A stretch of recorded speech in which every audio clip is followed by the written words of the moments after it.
이재명, 나를 수사하는 검사 4명 다 탄핵당해라. 탄핵 발의되는 순간 검찰의 직무는 중지됩니다. 대장동, 백현동, 성남FC, 선거법 위반, 위중교사, 대북송금, 김혜경과 법카, 이 몇 개입니까? 8개죠, 그죠? 그 그랜드 슬램. 살아온 인생 자체가 법 위반, 이거 했는데 안 했다고 거짓말 하니까 또 선거법 위반 걸리고 이러는 거거든요, 인생이. 근데 이 사람이 9월에 내려질 선고가 결정적입니다. 선거법 위반. 나는 누구를 모른다. 대장동은 쉽게 말해서 80억을 놓고 8천억을 벌어간 사건이다. 민간업자들이. 성남에서. 근데 그때 성남시장 이재명이었죠. 거기에 실무자인 김문기 씨를 선거 치를 때 모른다고 얘기했어요. 근데 뉴질랜드 함께 간 사진, 동영상, 녹취록 다 났기 때문에 이걸 못 도망갑니다. 그래서 9월 초에 검찰이 1심 구형을 하게 돼 있어요. 이재명한테 몇 년형이 필요하다. 그럼 그걸 받아서 재판부가 10월 초에 이 사람은 몇 년형이다라고 내리게 돼 있는데 이거는 제가 법조인들한테 다 물어보니까 못 빠져나갑니다. 녹취록, 동영상 다 있기 때문에. 증언들 다 겹치기 때문에. 그럼 이게 1심에서 이 사람 유죄 뜬다. 10월 초에. 그리고 선거법 위반은 3심까지 거의 안 바뀝니다. 거의 판례가 없어요. 그러면은 이 사람이 1심에서 유죄가 된다라는 건 뭔 사인이냐? 첫 번째, 이재명 피선거권 박탈. 대통령 못 나갑니다. 다음에. 의원직 날라갑니다. 세 번째, 민주당이 지난 대선 때 가짜 후보를 냈기 때문에 벌금 440억을 토해야 돼요. 민주당이. 그러면은 이재명은 여기에 목숨이 걸려 있는데 아니 뭐 범죄자가 감옥 가는 건 당연하고 근데 본인 입장에서는 가기 싫은 건 알겠어. 원래 그런 사람일까? 근데 본인이 감옥 가기 싫어서 대한민국의 헌정 질서를 유인하고 사법부를 겁박을 하고 자기를 수사하는 것만으로도 검찰을 탄핵 시도하고 뒤에서 개딸들이 그걸 응원하는 거는요. 이거는 삼권 분립의 붕괴 징조입니다. 감성이 내 편이 이기면 된다라는 진영 논리가 이 수천 년간의 지혜와 전통을 완전히 무너뜨리고 있는 거예요. 그 다음에 여기서 끝납니까? 방통위원장도 탄핵당해라. 탄핵. 요즘에 뉴스만 키면 다 탄핵입니다. 이 방통위원장을 왜 지켜야 될까요? 민주당이. 방통위원장을 바꾸잖아요. MBC의 사장을 교체할 수 있거든요. 지금 윤석열 대통령 탄핵 빌드업을 위해서 가장 열심히 일하고 있는 언론사 2개가 뭡니까? JTBC, MBC죠. MBC, JTBC는 항상 윤석열이 탄핵될 수 있는 그러한 류의 영상에는 조회수가 100만, 200만이 나옵니다. 그러니까 민주당은 MBC를 놓으면은 이재명도 감옥 가는 거예요. 여론 조작에 힘들어지게 되는 거니까. 방통위원장을 당연히 윤석열 대통령한테 못 맡기죠. 탄핵.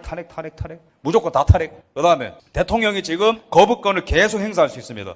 노조가 마음껏 파업을 해도 처벌하지 못하는 노란봉투법, 이태원 특별법, 최상병 특검법, 그 다음에 국정조사, 동해안에서 석유가 발견됐는데 그것도 윤석열이 뒤에서 뭔가 조작한 것이다. 그 진짜로 지금 국정조사 한다고 그러고 있습니다. 그러니까 이런 것들을 막 하면은 여러분들이 대통령이면 이거 거부권 행사할 거예요? 아니면 수용할 거예요? 거부권 행사해야 되죠. 근데 이런 거부권을 행사를 이제는 못하도록 국회가 법을 바꿔서 대통령의 거부권마저 무력화시킬 수 있도록 의석수를 기존을 낮추겠다라는 것도 지금 법안 발의를 예고하고 있어요. 무슨 말이냐? 대통령이 거부권 행사하잖아요. 국회로 그게 거부권이 와요. 근데 국회에서 200명이 찬성을 하면 거부권을 무력화시킬 수 있거든요.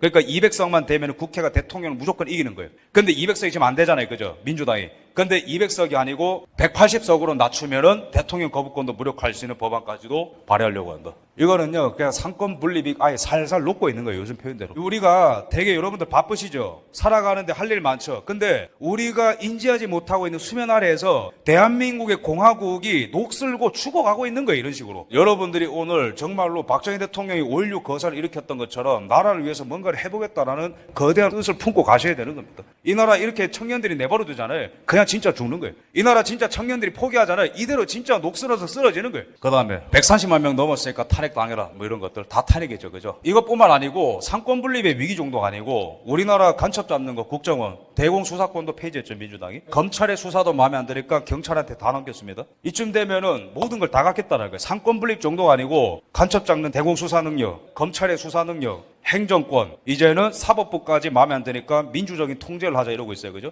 이거는요, 우리가 굉장히 평안한 사회를 살아가는 것 같지만 정말 무서운 세력이 대한민국을 지금 집어삼키고 있는 거예요. 여러분들의 임무랑 책임이 정말 막중합니다. 여기서 아주 중요한 탄핵 얘기를 좀 하겠습니다.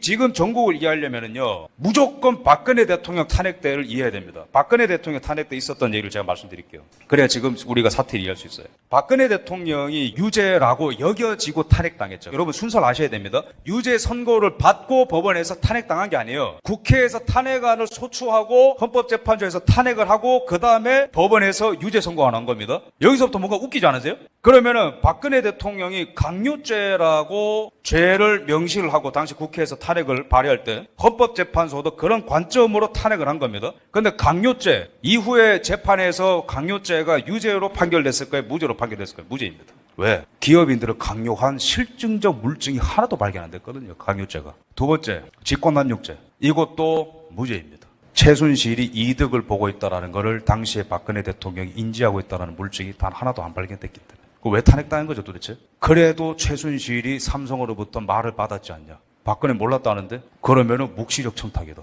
JTBC에서는 지금 JTBC가 최상배 특검법으로 뭔가 있는 것처럼 막 얘기하죠. 속으면 안 돼요. 제가 박근혜 대통령 탄핵 때 정확히 기억하는데 그 태블릿, 박근혜 대통령이 태블릿에 기밀을 담아서 최순실한테 줬다. 최순실이 썼다라는 게 과학적으로 입증이 됐다. JTBC가 계속 얘기했거든요. 근데 손석희가 그렇게 떠들다가 그 태블릿에서 최순실이 아니고 다수가 썼다라는 게 드러나자 손석희가 뭐라 했어요? 어쩌면 태블릿은 필요 없는 줄은 모릅니다. 그런 식으로 하는 거예요, 원래. 다 던져놓고 탄핵당하고 진실이 드러나면 아무도 책임 안 집니다. 그럼 그 태블릿은 도대체 뭐냐? 재판 결과를 딱 까본 거예요. 1심 재판 때 국과수가 태블릿을 다 조사해봤거든요. 근데 당시 JTBC 보도와는 다르게 최순실 혼자 쓴 게 아니고 복수가 썼기 때문에 소유주를 특정할 수 없어. 이걸로 탄핵시킨 건데 이거 어떻게 할 거냐고. 박근혜 대통령이 탄핵당할 때 어떻게 탄핵됐냐면은 특검 수사가 시작되기 전에 탄핵 소추가 됐고 국회에서 합의가 됐고 검찰 수사 과정 속에서 탄핵이 소추가 됐다라는 거예요.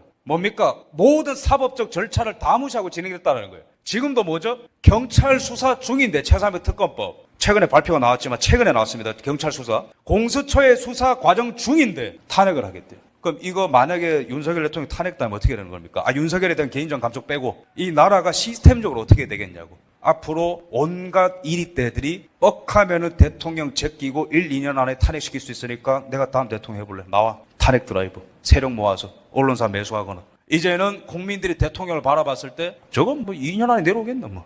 지지 안 해. 이제는 보수 시민들은 뽑아놓으면 뭐예요? 탄핵당한데 안 하려면 정치 안 볼래. 그냥. 점점 나라가 망하는 거예요. 이 나라가 지금 굉장히 큰 위기 속에 있습니다. 근데 이번에는 목적이 약간 다릅니다. 이때는 권력 탈취와 이들이 원하는 사회주의 시스템을 만드는 게 목적이었겠지만 지금 약간 목적이 다른 게 이 박근혜 대통령 탄핵당하고 문재인 5년 동안 어떤 일이 있었냐면은 이 두 사람, 이 사람들이 엄청나게 뒤에서 뭔가를 많이 한 거예요. 불법적인 일들은. 그러다가 지금 걸린 겁니다. 그래서 지금은 목적이 살짝 바뀐 게 민주당의 이 두 거두인 위성정당처럼 돼 있지만 조국 정당은 이 두 사람이 죄가 너무 많아요. 이재명 아까 제가 뭐 그랜드 슬램 중에 슬램을 말씀드렸고 조국 같은 경우에는 동일한 죄가 정경심 재판에서 다 유죄가 떴습니다. 이것도 못 도망갑니다. 그 입시비리. 근데 6년 전에는 박근혜 죽이고 사회주의 체제 만들기 이거였다면은 지금은 그 과정 속에서 온갖 범죄를 저지른 애들이 민주당 집단에서 거의 사이비 교주처럼 종교화된 우상이 돼버렸기 때문에 이들을 지키지 않으면 우리가 죽는다라는 종교전쟁처럼 돼버렸다는 거예요. 근데 그것 때문에 대한민국의 상권 분립이 지금 큰 위험을 받고 있다라는 거. 그래서 이 두 사람이 감옥 가는 거는요, 단순한 정치적인 복수심에 관련된 게 아닙니다, 여러분. 이 두 사람이 감옥 가야 된다고 제가 방송에서 누누이 말씀드렸던 이유는 개인적인 복수심 때문에 그런 게 아니에요. 이 두 사람이 감옥 가지 않으면은 더욱더 폭주를 하게 될 것이고, 더욱더 상권 분립이 파괴가 될 것이고, 이 두 사람이 감옥 가지 않으면은 더더욱 대한민국 정치에 대해서 양심과 상식이 사라져버린 저 영역을 바라보면서 정치에 관심을 끊고 더욱더 악인들이 날뛸 수 있는 무대가 확장되기 때문에 이 두 사람이 감옥에 가야 되는 게 너무 중요하다는 거예요. 상권 분립의 보존을 위해서, 이 사람들이 파괴하고 있는 양심과 상식의 회복을 위해서 정말로 절실하게 외쳐봅니다. 사법부는 법리대로만 판결해라. 사법부는 법리대로만 판결해라. 사법부는 사람 눈치 보지 말아라. 헌법만 바라보아라. 대한민국의 미래만 바라보고 판결해라. 여기 앉아있는 청년들만 바라보고 판결해라. 그러면은 이 두 사람 정의의 심판을 받을 것입니다. 그 다음에 대한민국의 새로운 시작을 할 수 있는 거예요.